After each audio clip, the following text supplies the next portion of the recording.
Wasanii na waandishi wa habari wakimsikiliza kwa makini mkurugenzi wa chama cha wasambazaji wa gesi nchini Amos Jackson akibainisha fursa mbalimbali zinazotokana na nishati safi ya kupikia katika semina siku moja ya kuhimiza matumizi ya nishati safi ya kupikia nchini. Jackson anasema mawakala ambao sio waaminifu wamekuwa wakiuza mitungi ya gesi yenye uzito pungufu, vipuri feki, na hivyo kuwasababishia wananchi hasara, na kuwataka wasanii watunge filamu za kukemea changamoto hizo.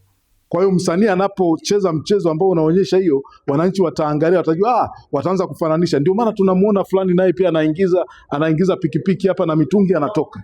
Wataanza kumfuatilia mtu kama huyo. Lakini pia wataanza kuwashtua mawakala kwamba wasianze kupokea mitungi kutoka kwa wahalifu, wakauza ile mitungi wakawauzia wananchi mitungi ambayo haikidhi viwango vinavyotakiwa. Kwa hiyo wasanii wenyewe wanasema wapo tayari kuchangamkia fursa hiyo, kwani licha ya kutoa burudani, lakini wataelimisha jamii juu ya changamoto wanazopitia utumiaji wa nishati ya mitungi ya gesi ya kupikia nchini. Tutakuwa tuna mikutano mbalimbali katika maeneo mbalimbali kuelimisha watu kuhusu hili swala, lakini bado tutatengeneza michezo ya kuigiza na vichekesho kuhusiana na hili swala nishati safi. Tunazalisha hizo content, tunazalisha michezo ya kuigiza, tunaenda kuzifanyia kazi ili tupeleke elimu kwa Watanzania wenzetu. Asilimia kubwa sana sasa hivi nimeona ndio tunaitumia nishati safi, na nitafanya mimi pamoja na wasanii wenzangu tutashirikiana kupeleka elimu zaidi sehemu tofauti tofauti kwa ajili ya kuachana na nishati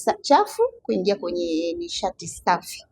Tanzania inategemea kufikia matumizi ya nishati safi ya kupikia kwa wananchi kwa 80% kutoka 7% ifikapo mwaka 2034, huku matumizi ya nishati safi ya gesi ya kupikia ikitarajiwa kufikia 70% ya matumizi yote ya nishati safi ya kupikia nchini.